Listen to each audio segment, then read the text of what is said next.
Assalamualaikum warahmatullahi wabarakatuh dan salam sejahtera kepada semua pelajar dan pendengar. Baik, ini adalah sambungan daripada unit 5 ya, integration. Kita akan sambung dalam subtopik berikut, the definition of area as a limit, sigma notation. Okey, so sekarang ni apa yang kita perlu belajar adalah kita nak mencari luas, area as a limit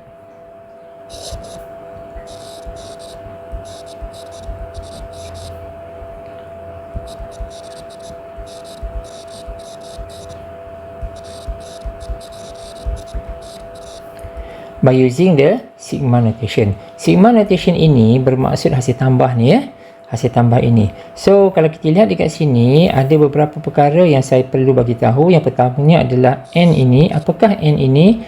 N ini adalah sub interval ya. Kita tulis sub interval, ataupun kita boleh sebut dia sebagai rectangular boxes. Ini.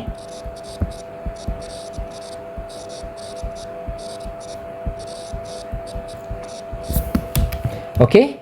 So ini adalah benda yang dimaksudkan dengan n.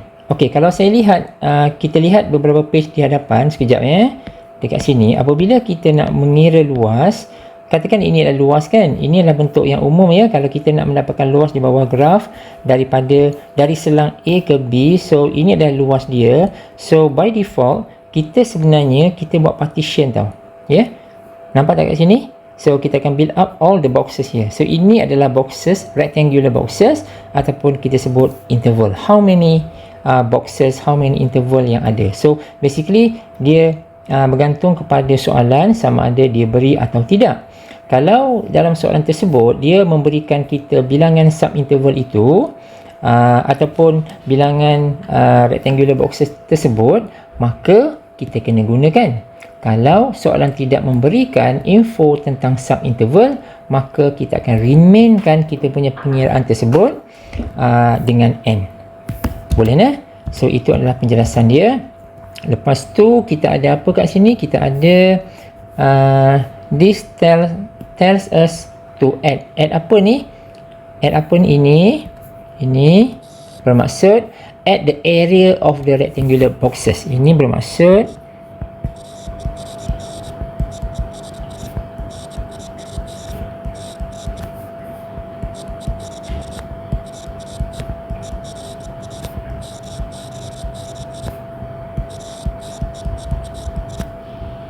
boxes to find apa? To find the area.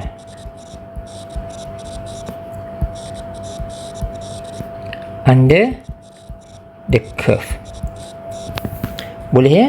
So secara umum dia kita akan tambahkan semua rectangular boxes tadi tu satu-satu sampai habis untuk mendapatkan luas di bawah graf. Boleh ya?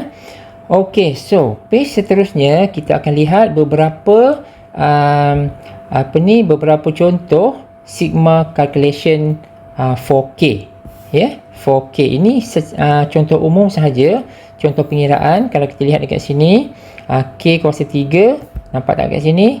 K bermula daripada 4 ya hingga 8. So 4 kuasa 3, 5, 6, 7 sampai 8. So itu adalah bentuk-bentuk pengiraan dia lah. Cuma kita akan perhatikan dekat sini, cuba kamu lihat dekat sini ya, setiap summation tu, setiap sigma tu dia bermula dengan satu nombor tetapi dia berakhir dengan satu nombor yang tertentu. Nampak tak? 8, 5, 5, 5, 1 dan sebagainya kan. So jadi dalam hal ini, dalam pengiraan kita dalam subtopik ini, kita akan log dia ini, yang 8 ini kita akan biasanya kita letak dia sebagai n ya, n. So n tu bermaksud if the question given how many interval there are, then kita akan gunakan dia. Contohnya kalau sub-interval ada 5, maka n itu ada 5. Boleh? Cumanya nanti saya tak pasti sama ada dibincangkan ke atau tidak. Sebenarnya selain daripada n, iaitu yang merujuk kepada subinterval itu, kita juga akan belajar sample point. Ada perkaitan di antara n dengan sample point. Okey, so tapi itu kemudian ya. Yang itu kemudian. So ini adalah contoh pengiraan bagi k. Boleh nak? Yang ni kamu tengok ya. Okey. Selepas ini kita ada some useful information about the general sigma notation for k. Yang ini sangat penting, di mana kita akan gunakannya somewhere nanti di dalam pengiraan luas di bawah graf. Iaitu kamu lihat dekat sini ya, saya nak merahkan sini. Kalau kita jumpa summation of k dekat sini, k, maka dia sama dengan ini. Boleh? Sama juga kalau kita ada yang kedua ini, ada k kuasa 2 ataupun ada k kuasa 3, maka kembangan dia adalah seperti berikut. Boleh tak? Ini dia. Boleh? So k tu apa? K tu indeks dia lah ya. K itu adalah indeks yang dia akan running kan, k from what number sampai kepada n. So ini adalah kembangan dia. Ini kita akan gunakan nanti. Maknanya di dalam pengiraan kita mencari luas di bawah graf, somehow dengan menggunakan sigma notation, kalau kita dapat jumpa part ini, bahagian ini, contohnya k kuasa 2, maka kita boleh replacekan this part dengan yang ini. Boleh? So ini akan kita gunakan ya. So maknanya kita tulis kat sini, ini apa ni? Ini adalah sum, saya sebut apa tadi? Sum of the full general sigma notation for k. Okey? So maknanya kita biasanya ada 3 je lah ya. Ada 3 sahaja, iaitu kita ada k, kita ada k kuasa 2 dan juga k kuasa 3. Boleh? Okey. Ini adalah page ini. Saya akan terangkan juga ini sebab ini penting. Okay, now kita akan pergi kepada definition of area. Is it correct? Okey, yang ini ya. Definition of area. So sekarang ni apabila kita nak mendapatkan luas di bawah graf, memang kita boleh membuat integration. Itu adalah dengan menggunakan formula. Now kita menggunakan sigma notation. Ya. Kita akan buat partition satu-satu, all the rectangular boxes. Kita akan kira manually macam tu. Okey. So sekarang ni kamu nampak tak dekat sini? Under definition kat sini kita ada satu rumus. Ya, ini adalah rumus apa? Rumus untuk mendapatkan luas di bawah graf. Clear? So saya nak kotakkan kat sini.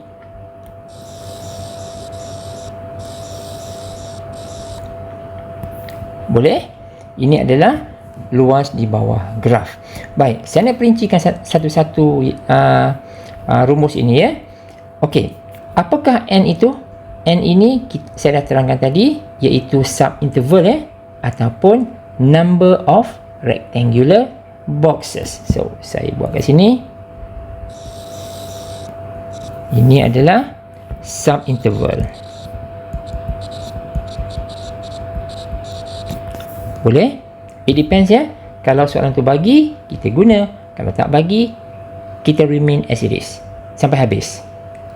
Dan kamu akan perhatikan, kalau kita remainkan n ini sampai habis, nampak tak limit dekat sini? Limit ini akan mengawal n tersebut. Clear? So somehow the limit yang kamu nampak dekat sini, dia akan selesaikan, even though hasil kita dekat sini ada n, maka limit ini akan selesaikannya untuk dapatkan jawapan. Boleh tak? Okay, good. Yang ini pula apa? Kita ada f, x star, lepas tu darabkan dengan delta x kan.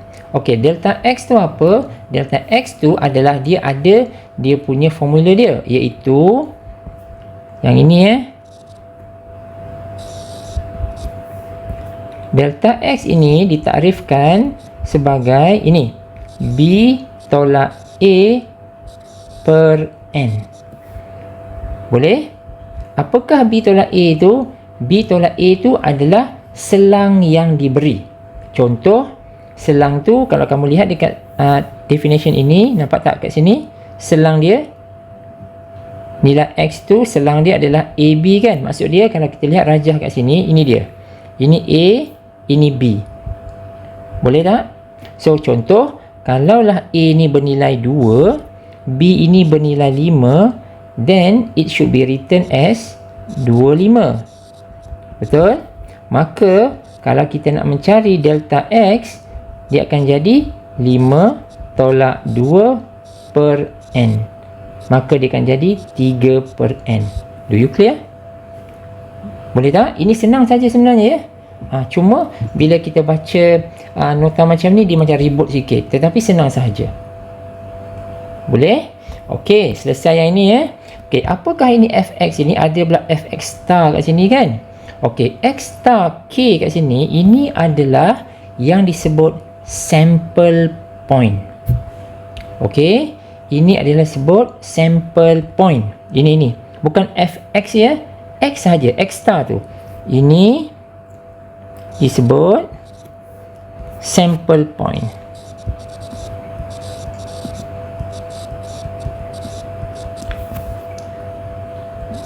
Boleh? Baik. Satu benda yang penting di sini, sample point ni ada 3 jenis.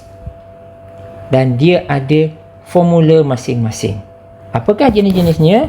Yang pertama sekali disebut left end point.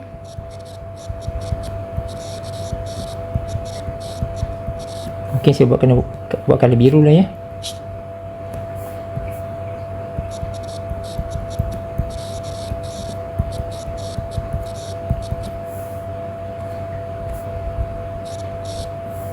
Yang kedua adalah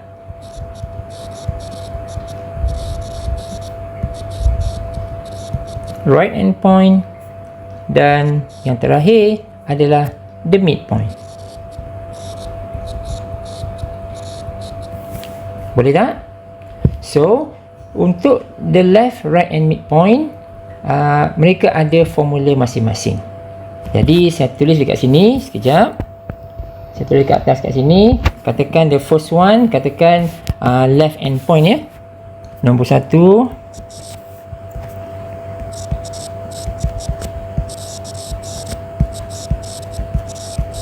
Left end point, apakah formula dia? Left end point, formula dia adalah katakan kita ada x star ya, x star lah ya. X star tu lah. X star k ya. K tu index ya.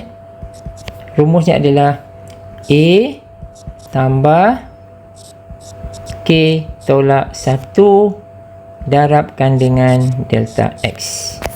Itu adalah rumus bagi left end point. Clear? Yang kedua, kita ada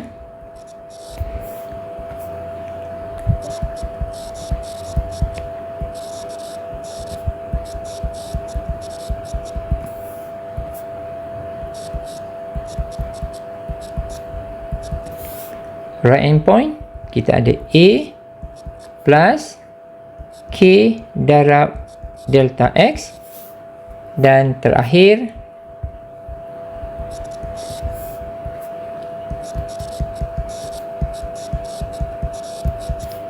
midpoint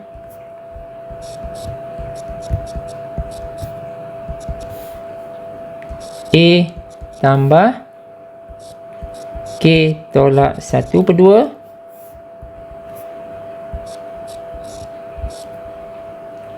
darab delta X. Boleh tak? Okey. So sebenarnya kita bila kita ada nak mendapatkan luas di bawah graf di sini, sebenarnya kita just fill in the blank. So kita tahu delta X. Cari dulu ya. Cari delta X terlebih dahulu. Yang pertama. Yang kedua, baru cari sample point itu. Sample point ini tanya dulu dia pakai yang mana satu, left ke right ke midpoint. So kalau contohnya dia pakai left, maka rujuk left punya endpoint formula dia. So nampak tak A ni apa? A ni kita pun dah tahu kan, nilai A yang inilah kan. Kalau ini 2, 2 lah. Lepas tu K tolak 1, kita remainkan K tersebut. K tu jangan usik, biarlah situ. Lepas tu delta X ini yang kita perolehi daripada di sini. So sebab itulah kita kena kira delta X terlebih dahulu. Sebab delta X ini kita akan gunakan untuk mendapatkan sample point tersebut. Boleh tak? So dekat sini apabila kita dah dapatkan nilai X di sini, dah dapatkan nilai X star kat sini, dah dapatkan dia punya formula dia, baru kita masukkan X ini ke dalam function yang diberi. Faham? Kita akan diberi function tau. Ya? So nak isi function tersebut, kita kenalah tahu sample point tu. Ya? Sample point tu. Dan sample point ini pula, dia datang dengan variable lah. Sebab dia ada formula kan. So bila kita dah tahu sample point tu, baru kita substitute the sample point into the function untuk mendapatkan hasil di sebelah sini. Lepas tu kita akan darabkan dengan delta X. Boleh? So tak apa, kita lihat contoh Okay, here we go. Kita ada ini apa? Ini tak perlu saya terangkan. Ni please have a look. Ini. Right. So kita tengok contoh dulu. Ini contoh kita. So kita tengok apa info yang ada. Yang pertama, info yang pertama adalah right endpoint. Clear? Lepas tu we are given function dia adalah x kuasa 2. Lepas tu kita diberi interval. Nampak? So bila nampak interval ini, confirm ini adalah A, ini adalah B. Boleh? Lepas tu dia pakai right endpoint. Formula dia apa? Formula dia kita boleh tulis ya, right endpoint, right endpoint. Formula dia adalah x ni A tambah K darab delta X. Kita dah ada semua sebenarnya. Cuma kena cari satu persatu. Okey, kita cari delta X dulu, boleh? Boleh nak? So untuk delta X, kalau kita cari mana dia? Saya buat dekat sini dekat ya. So nombor 1 nombor 1 delta X kita tahu formula dia adalah B tolak A per N, correct? Kita pun isilah 1 tolak 0 per N, betul tak? 1 tolak 0 per N. Maka kita dapat tahu ini adalah 1 per N. Okey, simpan dulu itu. Okey, nombor 2 kita cari sample point dia, iaitu dia menggunakan right endpoint. Right endpoint dia, oh sini ada K ada K, tak tulis K pun tak apa. Okey, kita ada X star K A tambah K darab delta X. A apa? A itu adalah 0, betul? Tambah K darab 1 per N. Maka kita punya sample point adalah K per N. Do you clear? Boleh tak? Okey, nombor 3 baru kita masukkan ke dalam function tersebut. Nombor 3 nombor 3 function tu diberi apa? Fx sama dengan x kuasa 2. Maka dia akan menjadi apa? Dia akan menjadi Fkn sama dengan Kn kuasa 2. Nampak? Boleh tak? So kita dah ada semua dah. So first of all, kita ada this part.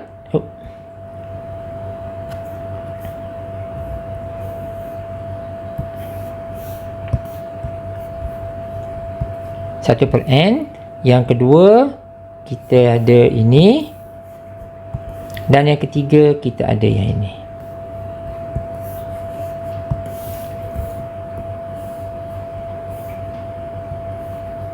Okay. So now we are going to substitute into the formula. Formula ni mana? Formula dia adalah formula luas tadilah, iaitu A sama dengan limit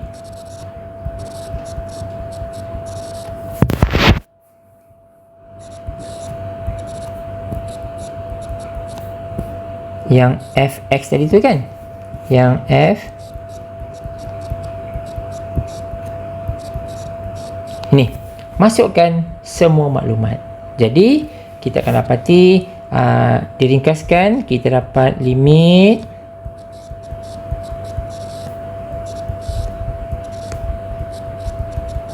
gantikan dia, kita dapat k kuasa 2 kan, so maknanya kita dapat k kuasa 2 n kuasa 2 darabkan dengan 1 per n. Boleh? So saya sambung dekat bawah ya, dekat bawah. So a kita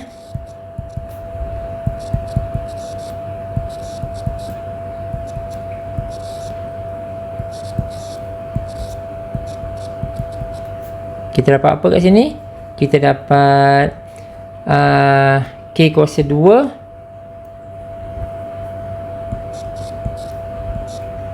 n kuasa 3. Boleh tak? Alright. So dekat sini kita akan menggunakan hasil yang kita tahu tadi. Apa dia? Now saya patah balik nak pakai yang ini. Ini dia. Nampak tak teorem ini yang saya sebut tadi kan? General sigma notation for k sama ada summation k squared ataupun summation k kuasa 3. Nampak tak kat sini? Kita akan cuba generatekan ini dekat jalan penyelesaian kita tadi. Means that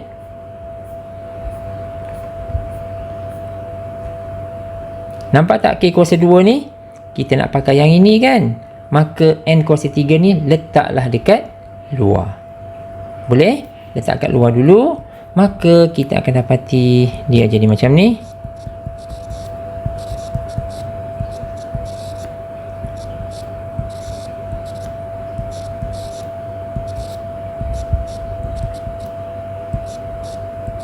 Now this part kita akan tukarkan dia. Okey, tukarkan dengan kembangan tadi tu. Boleh tak? So kembangan tadi tu kalau kamu tengok semula kita akan dapat apa? Okey, saya salin semula kat sini.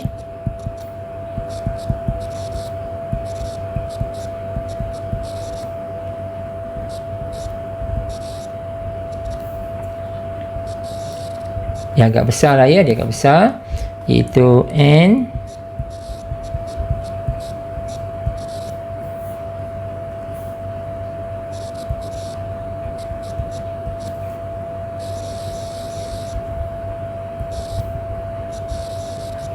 okey, kita dapat ini dan kita akan simplifykan dia. Boleh tak? So kita akan simplifykan dia sebab nampak kat sini kita punya, nampak tak limit kita? Limit kita dia akan control n tau. Dia akan control n. So kita kena ubah sesuai apa yang kita pernah belajar dalam limit sebelum ini, kena gunakan sekarang. So 6 ni letak kat luar dulu lah ya. 6 ni letak kat luar dulu. Kita boleh buat macam ni, 1/6 kan, letak kat luar lah macam ni. Lepas tu limit kita buat apa kat sini? Kita boleh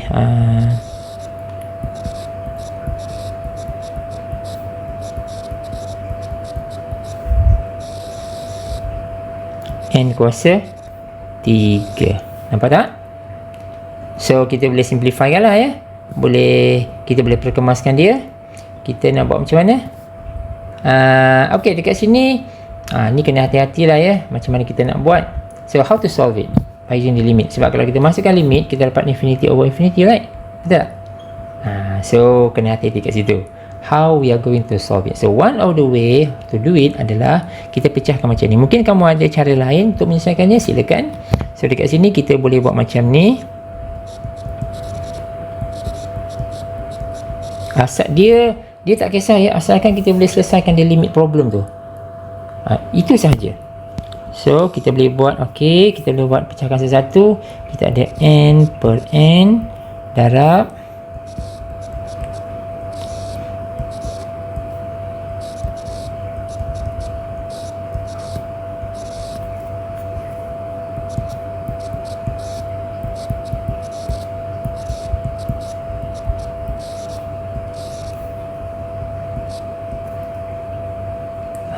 Ni dapat buat long division ke, buat apa ke.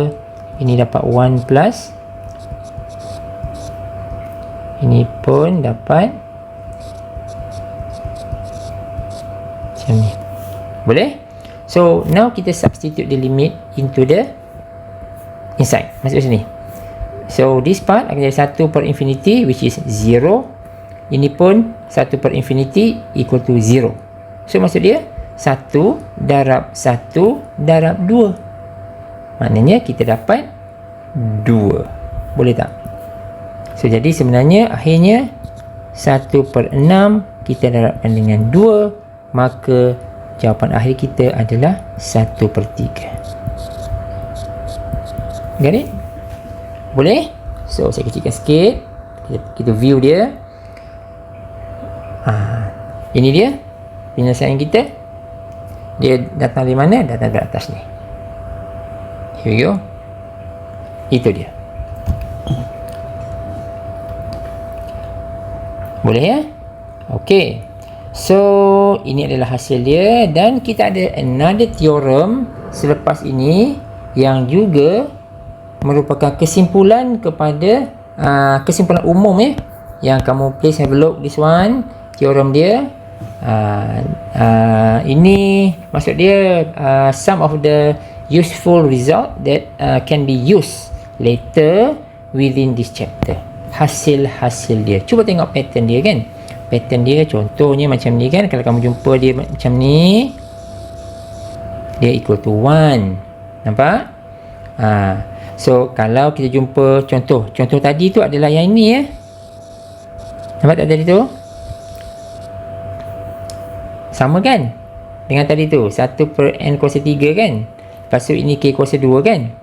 So dapat hasil 1 per 3. Nampak? Kita dah baru je buktikan tadi macam ni. Mana? Ni dia. Is it the same? Sama kan? Sama. Dan kita dapat buktikan dia adalah equal to 1/3. So ini adalah beberapa kesimpulan ya, kesimpulan umum. So kalau jumpa bentuk yang macam ni 1/3, ini dapat 1, ini 1/2, ini 1/4. So macam tu. Boleh? Okay, we try another contoh kat sini. Contoh ni apa yang ada? Sama saja ya. Idea dia sama sahaja. Sebab yang pertama sekali kita ada midpoint. Yang kedua, we are given the function. Okey, function ni dia panjang sikit lah ya. Sebab dia 9 tolak x squared ya. Dan lepas tu we are given the interval. So interval ini kita dah tahu dah. A dia kosong, B dia adalah 3. So macam tu. So jadi kita akan buat satu persatu lah ya. Cuma kamu kena cuba ya. Nombor 1, carikan delta x dia. B tolak A per n. So kita dapati 3 tolak 0 per n. N memang tidak diberi pun. Dia tak bagi pun how many interval dia are. Sub interval tu dia tak bagi how many rectangular boxes tu. Kalau dia bagi cerita lain. So dekat sini kita tahu ini adalah 3 per n. Okey, simpan dulu. 3 per n. Nombor 2, kita kena cari midpoint, iaitu x star tu kan. Ni k tu. Formula dia apa? Formula dia adalah kamu tengok balik kosong apa kosong ya. Kosong pula. A tambah k tolak 1/2 darab ni saya tulis lah. A tambah k tolak 1/2 darab delta x. Maka dekat sini A dia adalah kosong tambah darab. Okey, dapat macam tu lah. Nampak ya? So kita simpan dulu kat situ. Lepas tu kita carikan dia punya function dia. Function dia adalah 9 tolak tadi kan. Function dia nombor 3 f. Oh panjang ya. Dia panjang ya. Kejap. Ini pun tak habis lagi ni. Kejap. Ini dapat apa ni? Ini dapat itulah. Dapat ni ya. Okey.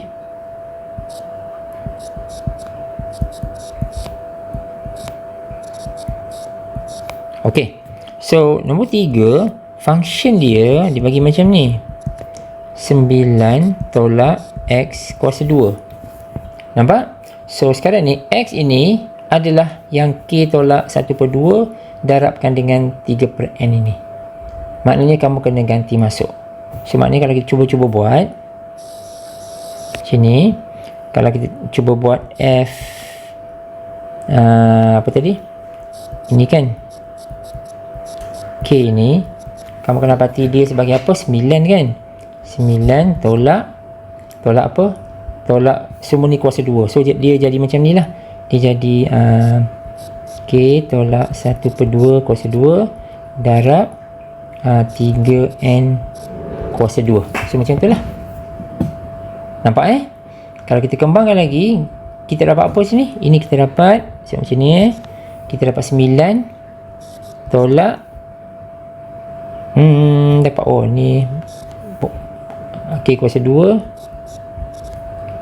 tolak K tambah 1/4 darabkan dengan 9/n kuasa 2. Nampak so macam tu. Dan kita boleh stop ke?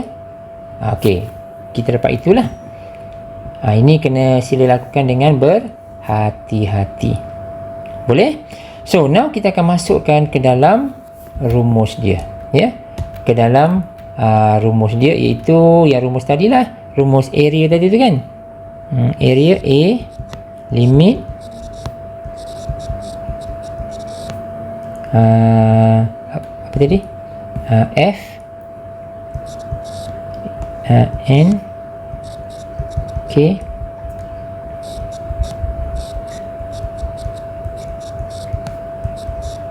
here you go. Masukkan semua info tu. Memang rumit sikit lah memang dia akan jadi panjang sikit dekat situ. Dekat sini lah dia akan jadi panjang sikit. So, kamu kena buat secara berhati-hati dekat sini. So, kalau kita cuba darabkan dia dekat sini kan, so yang dekat atas ini baru this part, yang panjang-panjang ni baru ini. Kalau kamu darabkan dengan delta X kita adalah 3/n kan, 3/n. Kalau kamu cuba, kalau kita buat satu-satu, kalau kita just buat ini je dulu. Kalau kita buat ini, darabkan dengan delta X, kamu cuba buat ini, kamu akan dapat bentuk ini. Saya terus bagi jawapan kejap.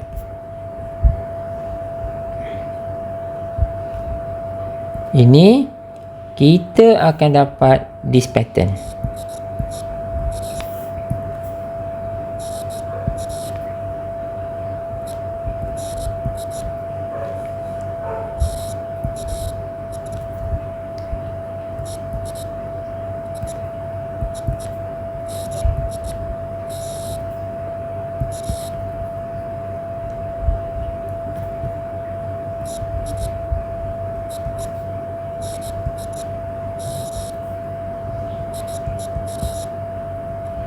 Okay guys, kita akan dapat pattern yang ini. So, kira elok dekat sini macam kita buat. Dan bila kita dah dapat ini, maka barulah kita boleh masukkan all these things. Nampak tak? Boleh? So, kita akan buat dekat sini.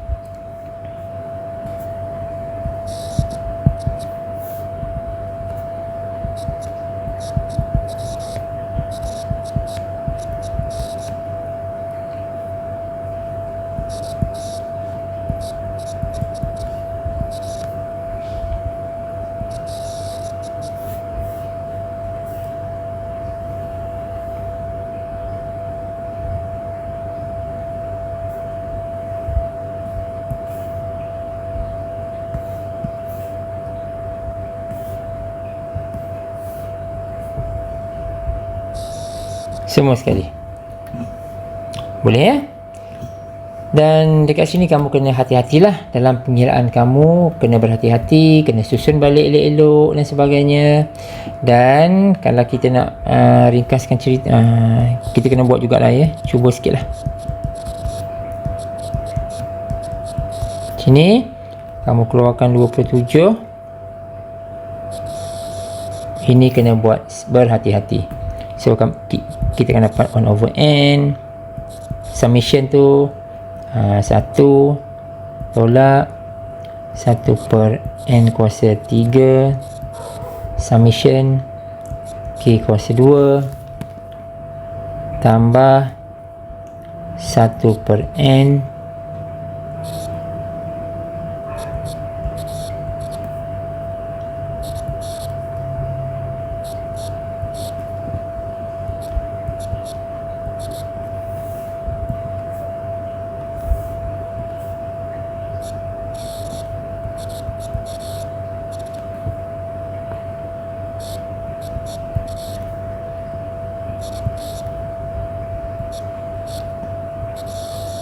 ini dia. Okey. So ini adalah hasil kita, dan take note bahagian ini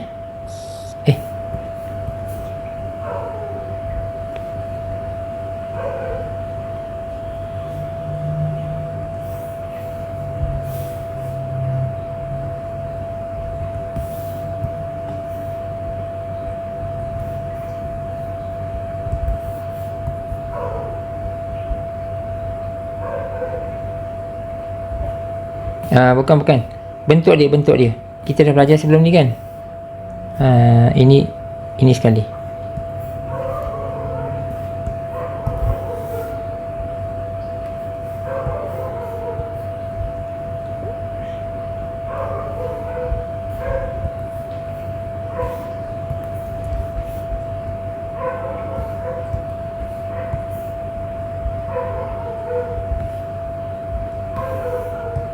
Okey, so kamu masukkan semua nilai-nilai tersebut, dan kita akan dapati hasil dia adalah 27 dekat luar ni. Ini akan dapati 1 tolak 1/3 tambah 0 1/2 tolak 0 1. Dan akhirnya kita akan dapati jawapan dia adalah 18. Boleh? Ini kena buat secara berhati-hati pengiraan tersebut. So kita mungkin boleh silap somewhere here, ataupun bila kita nak meringkaskan benda-benda macam ni, kita mungkin boleh tersilap yang akan memberikan hasil yang berbeza. Okay guys, so itu adalah dua contoh macam mana kita nak mendapatkan luas di bawah graf by using the definition. Okay, habis yang itu kita pergi kepada page yang lain. Kita ada apa ni? Net sign area. Okay, net sign area. So apa net sign area ni? Ini adalah, tengok ya. So sebelum tu saya nak beritahu ya, bila kita nak mengira area ni, kita ada dua ya. Yang pertama sekali adalah apa yang disebutkan dengan net sign area. Satu lagi adalah total area. Ingat tak? Ada total area. Okey. Kalaulah kita ada rajah yang macam ini, kan? Dia punya net sign area, kita kena kira luas di atas paksi X. Yang ini contohnya A1 dengan A3. Okey, yang kena tolakkan dengan luas di bawah luas graf di bawah paksi X. Ini adalah net sign area. Boleh tak? Tapi kalau kita sebut total area maknanya luas kan tak boleh bernilai negatif kan kalau nak kira total area kan. So by right, kalau kita kira menerusi pengiraan biasa, kalau luas tu di bawah paksi X, maka dia akan bernilai negatif kan. Kita akan positifkan dia. Maka kalau total area kena tambah A1, A2, positif A2 dan A3. Itu kalau total area. Kalau net sign area, A1 tambah A3 tapi kena tolak A2. Boleh tak? Contohnya macam ni lah ya. Kalau kita ada, let's say satu contoh, kita bagi macam ni lah. Ni lepas tu kita ada, let's say graf macam ni. Katakan kita ada satu graf yang macam ni lah. Okey, macam ni lah. Katakan dekat sini adalah ni kosong, ini satu, let's say ini adalah dua. Nampak tak? So katakan luas dia, katakan yang ini macam ni, luas dia boleh. So kalau katakan yang pertama ni adalah luas dia katakan A1, ini katakan luas dia A2, maka net sun area dia berapa? Kalau untuk yang ini akan jadi kena tolak kan, A2 tolak A1, nampak tak? So kalau saya buat sini, kalau net sin area dia akan jadi A2 tolak A1, faham tak? Tapi kalau kita sebut total area, dia akan jadi kena positifkan lah. So maknanya kena tambahkan lah, A2 tambah A1. Itu kalau total area. So sebab itulah kalau kita lihat rumus ini, dia kata kalau net sun area itu adalah total area above the x-axis tolak the total area below the x-axis. Itu adalah net sun area. Boleh tak? Okey, so kena ingat yang itu ya. Okey, habis yang itu nanti kita akan sentuh beberapa perkara juga tentang total area ni in comparison dengan net sun area as well lah kemudian. Okey, kita pergi kepada bahagian seterusnya, iaitu the definite integral ya. Definite integral, nama pun definite integral kan. So jadi bila sebut definite integral, dia ada yang inilah ya. Apa yang itu? Ini adalah the upper limit of integration. So maksud dia ada upper limit of integration, dan juga dia ada lower limit of integration. Dia ada dua So dia dua. So dan penulisan yang biasa kita nampak adalah penulisan yang macam ni lah. Ini common kan? Ini common. Inilah dia. Right? Ini mudah sahajalah ya. Okay, now kita pergi kepada contoh kita yang pertama. Dia minta apa kat sini? Sketch the region whose area is represented by the definite integral and evaluate the integral using an appropriate formula from geometry. From geometry. Okay, dia kata from geometry. Dia tak minta kita evaluate seperti biasa lagi. Dia suruh kita dalam geometry. So maksud dia, kita boleh lakar tak yang ini? Itu soalan dia lah. Kalau kita boleh lakar, kita boleh nampak, maka kita nak guna cara tu, bukan evaluate macam biasa. Boleh tak? So jadi ada raja tak? Ini dia. Saya nak rujuk pada terus sinilah ya. Senang Yang pertama, yang kedua, yang ketiga. So yang pertama ni apa ni? Yang pertama ni rumus dia apa?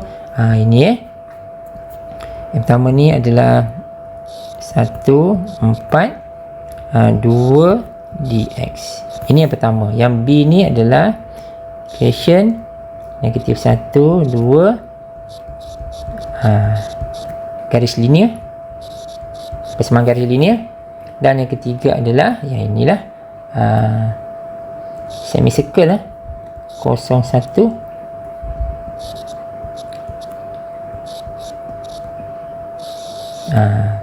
dx. So inilah yang kita nak tahu dah. Yang kita nak cuba buat. So by using the geometry.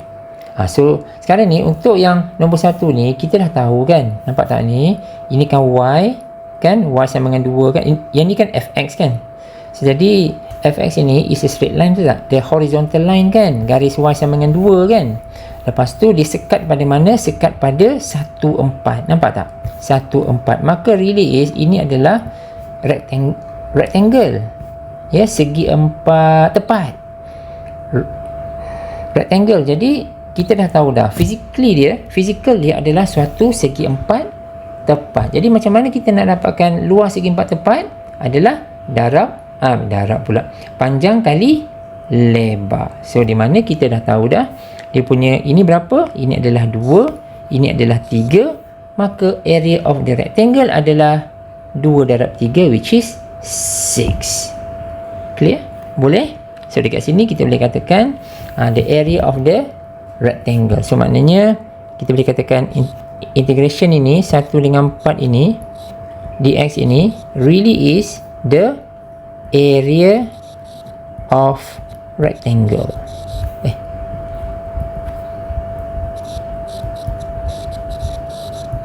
Itu adalah geometri dia. Dan straight away kita dapat tahu 2 darab 3 sama dengan 6. Dan clear? Boleh? So jadi yang B pun sama juga. B ni dia adalah area of trapezoid. Boleh? So jadi ini area of trapezoid. Yang B, yang ni A. So yang B ni adalah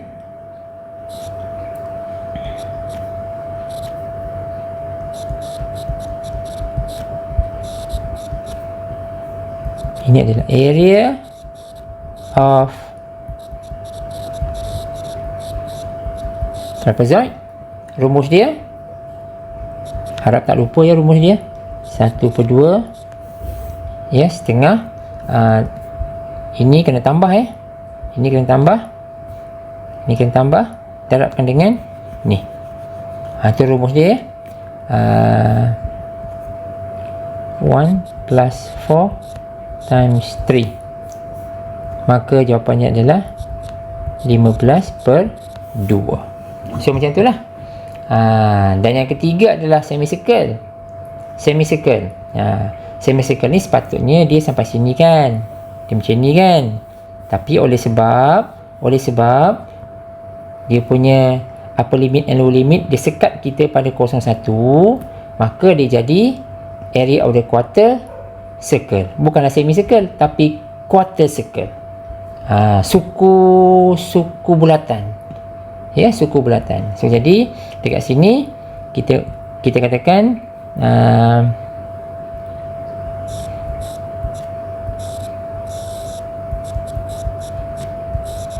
ini adalah area of quarter circle. Boleh? So jadi quarter kan 1/4 lah. So 1/4 pi r kuasa 2 di jari dia. So kita tahu di jari dia apa? 1 kan? Pi 1 kuasa 2, maka jawapan kita adalah pi over 4.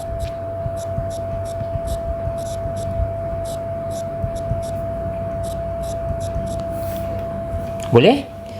So itu adalah pengiraan ya. Kita tak buat integration apa-apa pun. Kita hanya mengira luas di bawah graf tu menerusi physical punya geometri masing-masing lah. Itu satu. Ini just mungkin satu contoh yang khas kat sini nak menunjukkan kita boleh kira secara manual based on the geometry. Tapi bukan semua boleh. Tak semua boleh. Ya. So jadi kita kena hati-hatilah. Okey, kita pergi kepada contoh how to evaluate this. Okey, macam mana ni? Contoh ni evaluate the following integral. So, function ni sama ya. Function ni sama tetapi dia punya limit dia berbeza. Ni contoh tadi yang saya bagi tadi. Okey, tak apa. Kita buat macam ni. So maknanya kalau kita sketching the graph betul-betul, tengok if we sketch carefully ini, kita akan dapati graf dia macam ni ya.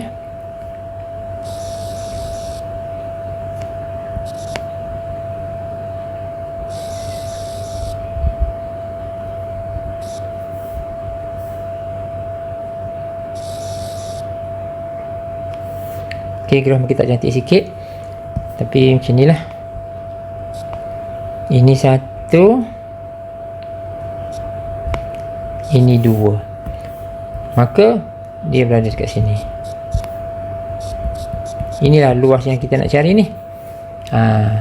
Nampak dan ini adalah y sama dengan x tolak 1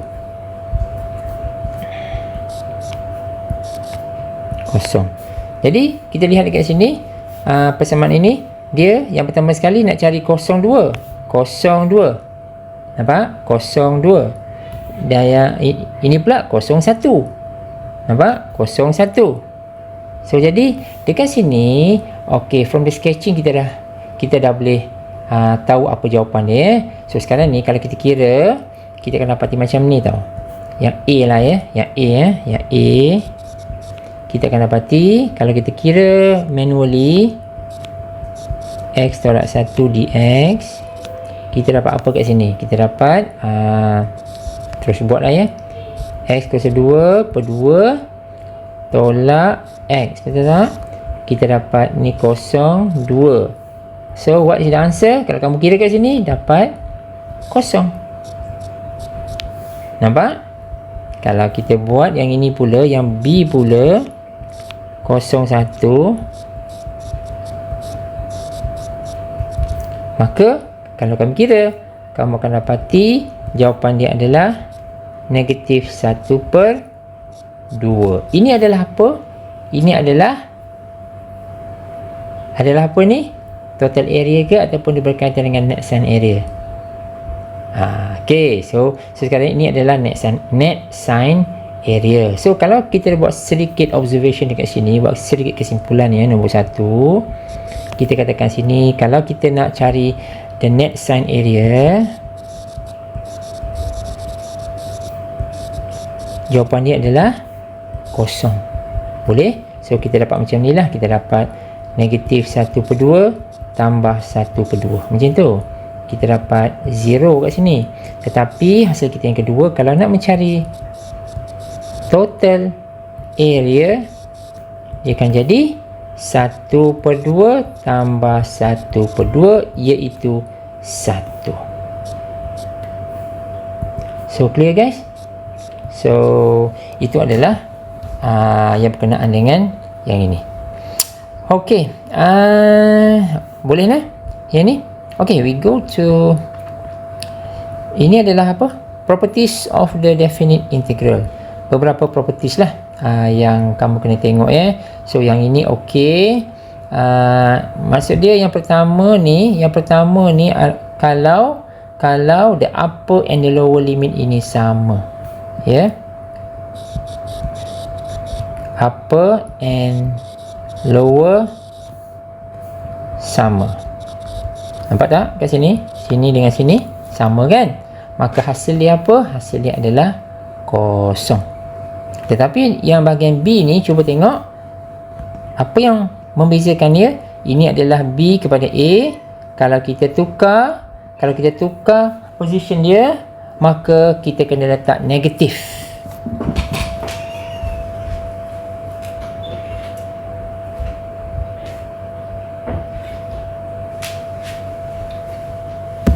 Okay, so kita letak negatif when you change the upper and the lower limit. So kita buat sedikit notation kat sini. Ada negatif kat sini kan. So put negative when you change the lower upper limit. Clear? Okay, dibolehkan. Ini tak ada masalah apa-apa pun. It depends pada situasi. Terutamanya kalau kita menggunakan the limit definition untuk mengirakan something, untuk prove something ke kan, yang menggunakan limit properties. Yang menggunakan integral punya properties. So ini adalah dibenarkan. Boleh? So the rest of the theorem dekat bawah ni, please have a read this one. Ini So ini tak ada apa-apa So hanya dia punya ciri-ciri je lah, macam mana kita dapat integration dan sebagainya. So ini saya rasa tak ada masalah apa-apa. Kita nak tengok kepada teorem yang seterusnya dekat sini. So take note dekat sini. Ini apa ni? Dekat sini, teorem ini yang saya nak kamu perhatikan betul-betul. Right? Yang bawah ni tak ada masalah. Yang ini okey. Ini kamu bacalah ya. Okey, yang saya bulatkan merah tu, yang ini. Ini maksud dia, kalau kamu tengok kita nak mengira integration of the given function from A to B, right? Tetapi when C is in between AB, ada satu nilai C in between AB. Contohnya ada satu dekat sini, C kat sini. Jadi kita boleh pecahkan kepada dua integral. Faham tak? Faham? So jadi dekat sini kita dapat satu integral, this part, which is daripada A ke C. Faham? Satu lagi yang dekat atas ni pula, ini kita dapat another integral, follow je, daripada C kepada B. Faham tak?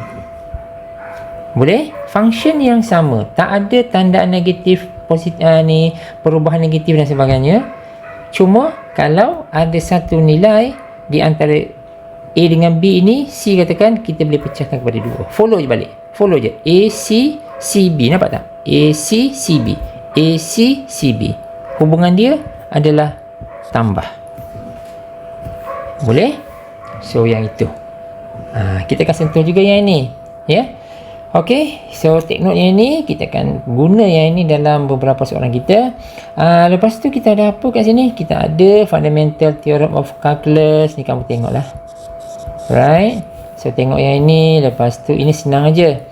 Lepas tu, ini apa? Ni contoh mudah lah ya. Contoh mudah saja. Evaluate the following integral. Ini kalau kita buat, dapat apa ni? Terus buat lah ya. Ni kita dapat 1, 2, substitute kan dia, kita dapat 4, 2 tolak 1/2 3/2. Get it? Boleh? Okey, mana contoh yang nak guna ni tadi ya? Tak ada contoh Okey, yang ini guys. Yang ini baru kita nak guna cara tadi tu. Okey. Nampak tak kat sini? Evaluate the following function ni, right? Tapi sini 2 tau.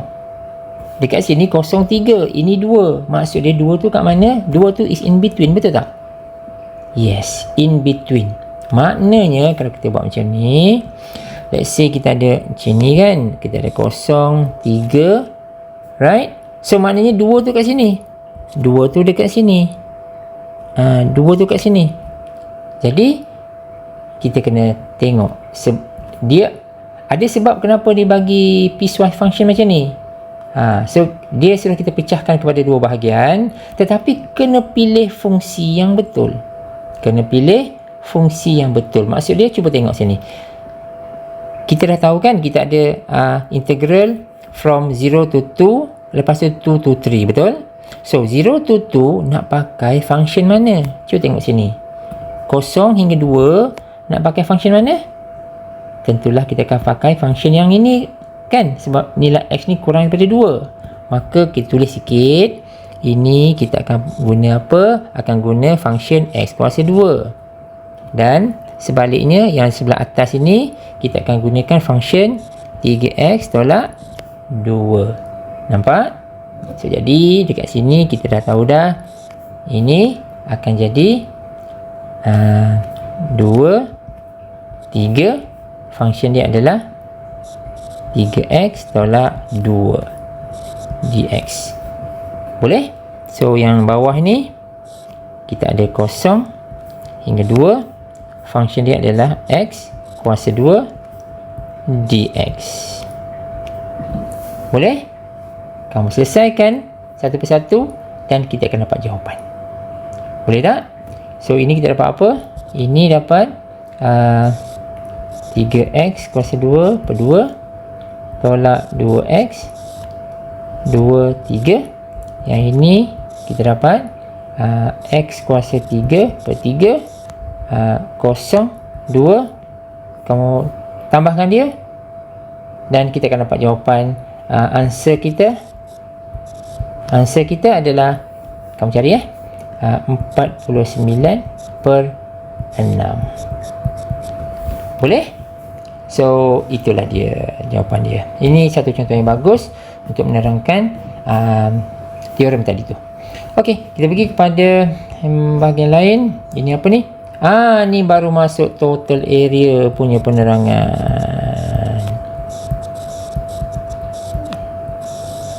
Okey, total area. So ini dia total area guys. Ya.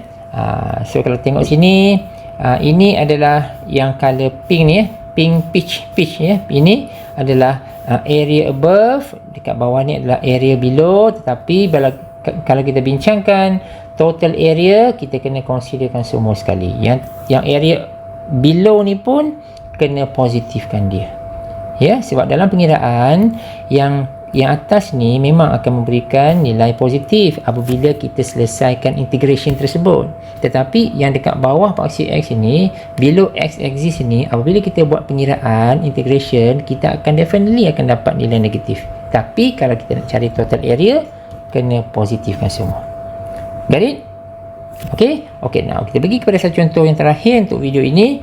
Ini dia satu soalan yang telah pun diberikan dia punya lakaran dia.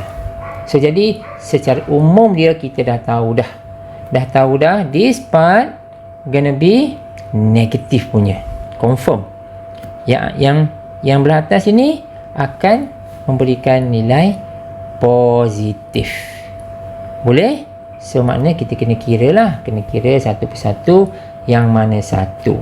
So jadi kita akan lihat ada dua bahagian kan. Satu adalah from sini kosong So maknanya integral kita akan jadi dari 0 ke 1. Nampak? Sebab lepas tu daripada 1 ke 2. So kamu boleh cubalah Boleh cuba yang ini. Di mana nanti kamu akan dapati kan hasil dekat sini tau. Ini area kat sini, area dia kamu akan dapat 2/3. Sementara area dekat sini kamu akan dapat negatif 4/3. Boleh? So kamu kira yang ini. Tapi apabila nak dapatkan total area, careful guys, total area dekat sini, maka total area tu kena be tambah kena tambah lah. So maknanya dia akan jadi 2/3 tambah 4/3. So saya bagi jawapan dekat sini. The total area gonna be 2 So please have a look. Try soalan ini. Right? Pastikan dapat jawapan 2. Okay guys, so saya rasa saya stop sampai sini dulu. Kita akan sambung dalam video yang akan datang. Thanks for watching. See you in the next video.